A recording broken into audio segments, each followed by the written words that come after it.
said to me, Moses, Ramesses. When I look at you, I still see the two boys who grew up together. meet me down by the gallows tree. Close as brothers. Some say troubles are bound. Someday soon they're gonna pull the old town down.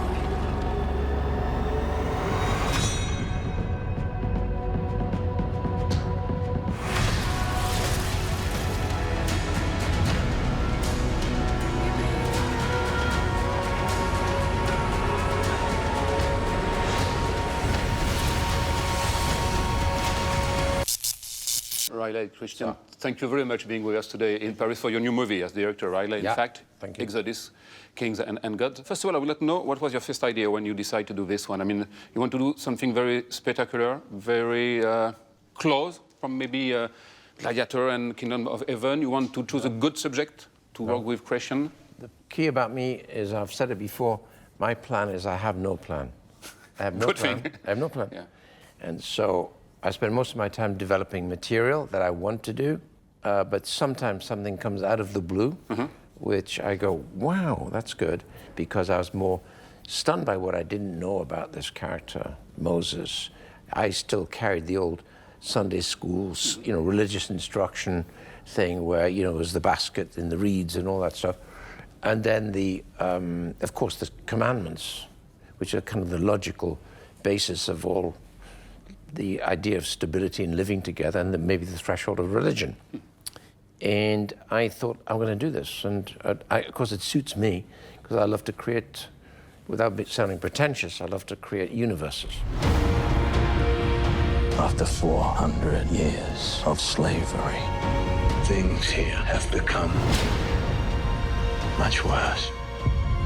As your brother, you must set them free. You say yes immediately, Christian?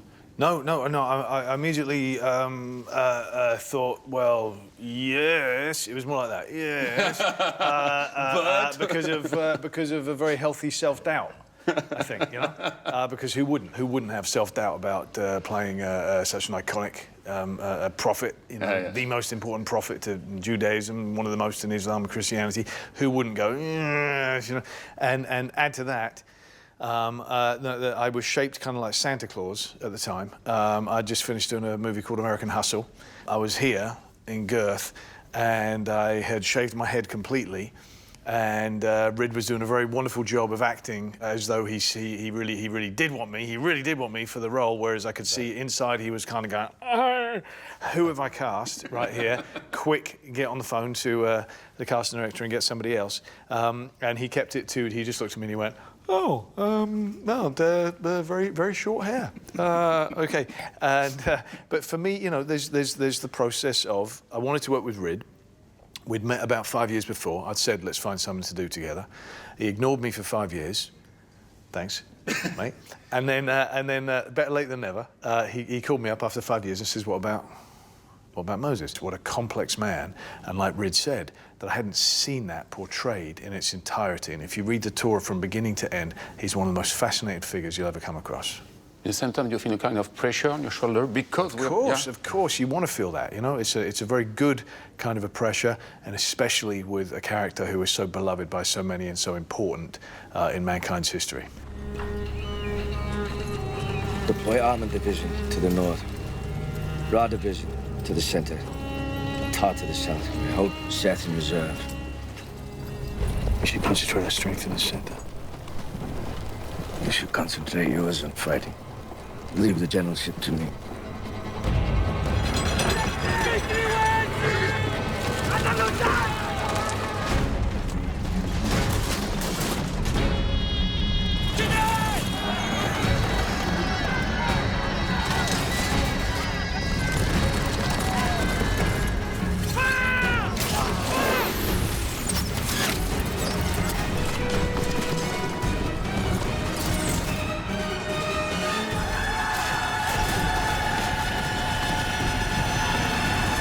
Why did you decide to make this one in 3D? I mean, it's a huge process, and you're two cameras to lens. It's pretty simple. Yes, pretty straightforward. It's not simple, but if you know what you're doing, you don't agonize over. I don't have to agonize over visuals because visual to me is second nature. It's one of my biggest assets. I've got a good eye, and so taking to 3D is honestly not a problem. And providing I've got a cameraman there, such as Darius Wolski, where we very much understand each other, and we work with 5 cameras. On this average 5 cameras, 5 to 11 cameras, all 3D. So I've got 3D in the tent, like this, and I cut 3D. It's not a problem. So then we jumped into, I'm doing it right now again with, I did it with Prometheus with him, and I'm doing The Martian 3D. But the actor changed something or not at all? I mean, working with the 3D cameras? The process is the same for not working with 3D cameras, other than the first time I walked on the set and I went, well, what's happening there? Because they're just wider lenses, you know, because there's 2 behind it. But in terms of it being 3D, no, you don't behave any differently. But what I did like an awful lot is Ridley's use of multiple cameras. Because when you've just got one camera, you tend to be very aware of it. When there's multiple, you can completely ignore them and just focus on the actors. And it feels very fresh, and you get through it in a healthy clip, not in a way of compromise, but in a way of maintaining that spontaneity. It's live theatre. Really? It is. It's like theatre in the round. Yeah, it's live theatre. If you know where to put the camera, if you don't, then you're just wasting footage and time. If you know where to put the camera, you know you're going to... It's geometry and live theatre, so you know you're definitely going to go there. It's going to come here. Going to have cameras there and there. So you've got to pre-think. What makes you happy? You do.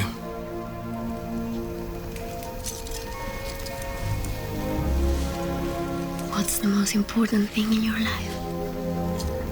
You are. Where would you rather be? And when will you leave me? Never. Proceed.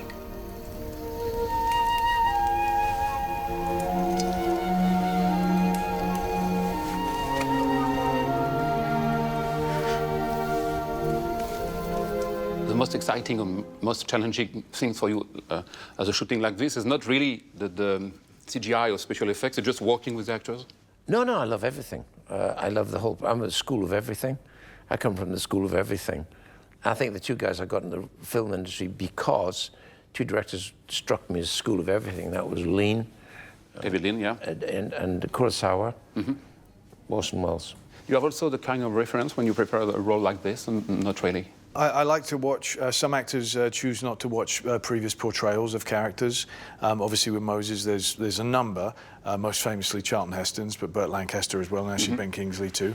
I always do, I always go watch those. A couple of reasons. One, I might be able to steal something, that would be fantastic. And the other reason, you can look and see where they went wrong. And what you don't want to do, you know, where the red flags are.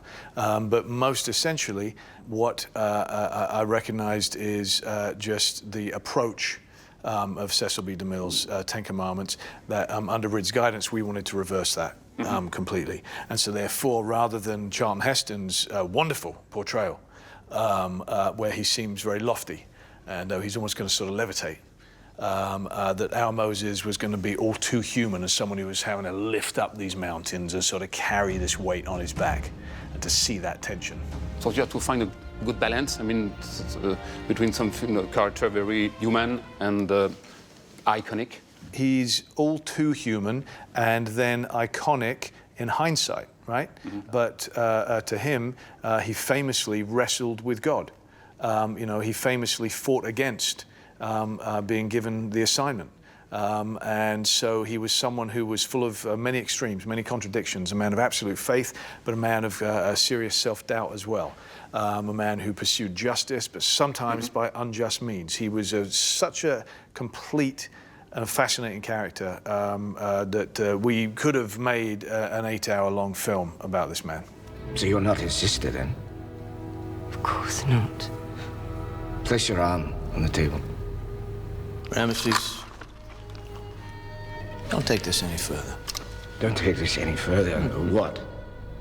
Do not take this any further. Are you quite sure about that? Get your hand off it or use it. Now.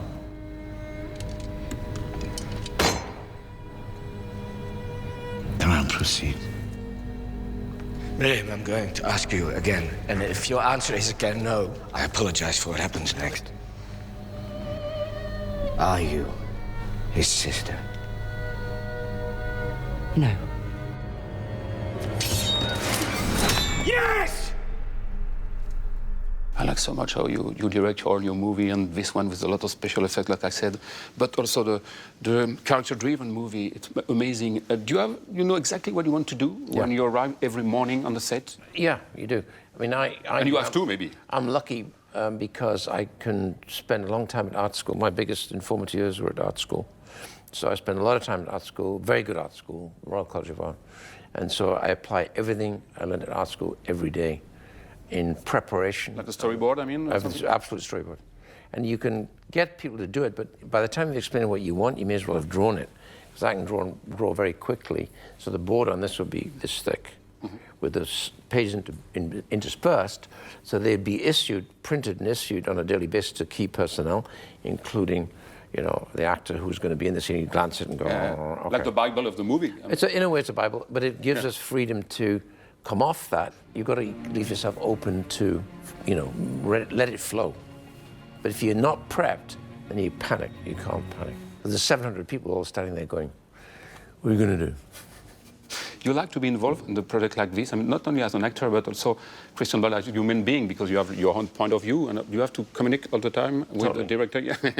Well, the thing is that what's unusual with Rid is that very often what happens is that the larger the film becomes, the more impossible it is to feel like you're getting a good collaboration.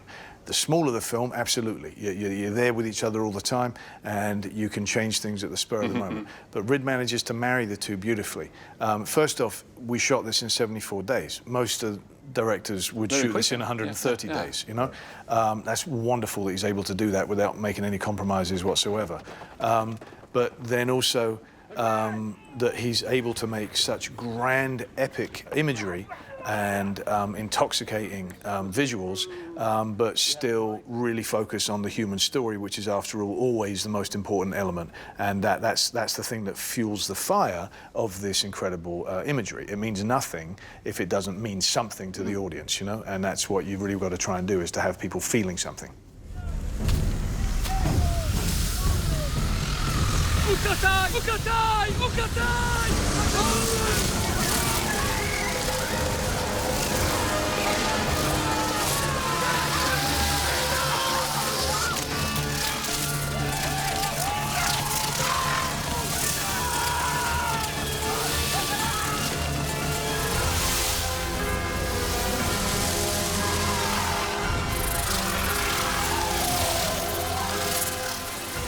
Shooting was very fast, very quick. Why? It was necessary for you to keep the good timing, the good rhythm, and I don't know. No, rhythm, good speed. It's good that everyone's slightly adrenalized.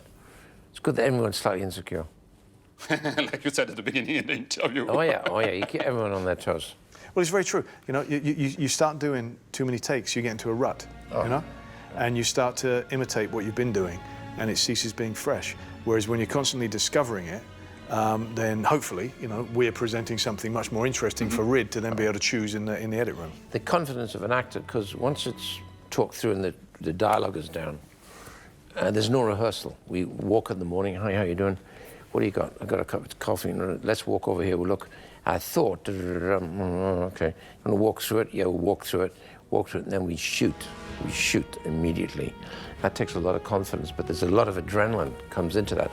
Because so often I've rehearsed, and I say to the actors, do not show me, just bloody walk through it and, you know, blah, blah. But they can't, they have to do it. They have to act so often. I've learned you've got to turn. And invariably, take 1 and 2, it's going to be there. And thereafter, if you weren't turning, you'll spend the next 15 takes trying to get back to where you thought you were. It's adrenaline. It's like theatre. Wonderful. Well, you walk in the morning every night, theatre, you walk in front of 1,000 people and you're on, dude, you're on.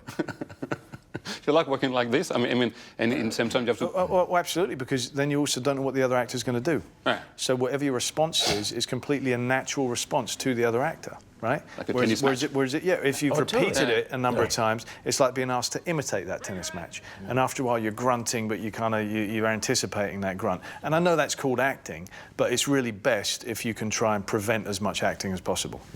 Yeah, that's good. Prevent as much acting as possible. Keep to the right! Keep to the right!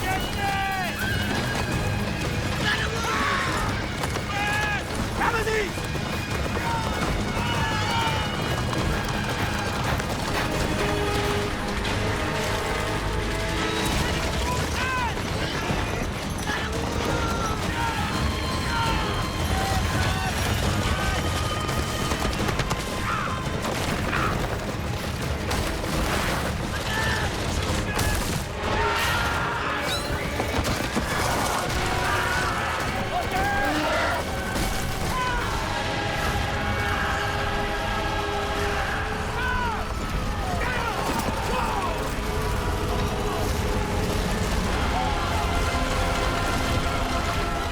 What was the most difficult thing to shoot on this movie? The chariot sequences, for example, or not really?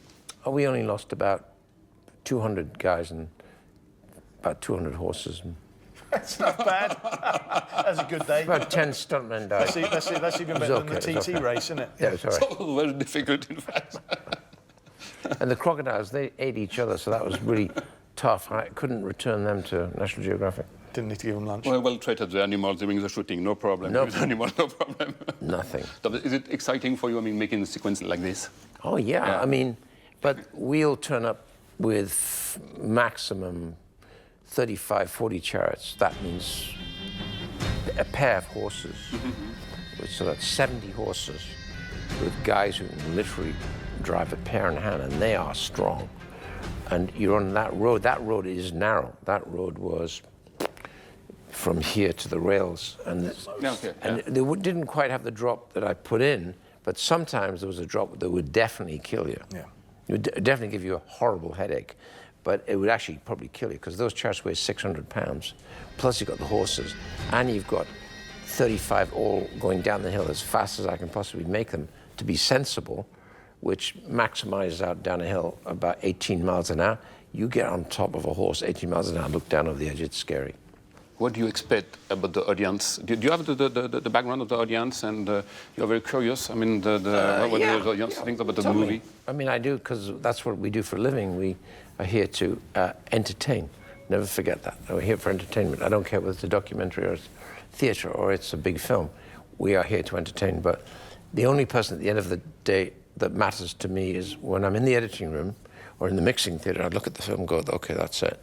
And I've done it. I've done. Thereafter, I never read press. I've been beaten up too many times to take that serious. Let's just see who's more effective at killing. You.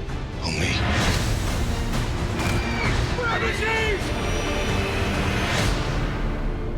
Is it meant to humble me? Because it will not! It's amazing, because I heard you, both of you, and it seems to be, like homemade. I mean, this movie, like artisanal. I mean, not blockbuster, huge one. No. It's necessary for you to keep that. I mean, making the movie like independent one, even if it's a huge one and blockbuster. Yeah. Well, it's funny. You've commented on that. Yeah, no, that's in respect to keeping the human story being paramount. That everything else must follow that. That if you lead with the grandiose scenes, we've become quite cynical as audiences, because visual effects is phenomenal, and I'm stunned by the visual effects in this film. But we all are slightly cynical about it nowadays, so you kind of have to go back to, well, what's always the mainstay of a wonderful story is the people. Ridley's always very aware of that, and so that maintains it feeling like a small film, more like an independent film, and that's always much more actor friendly. And he manages to marry the two of them, which not many directors really are able to do that, ever. Ready yourselves!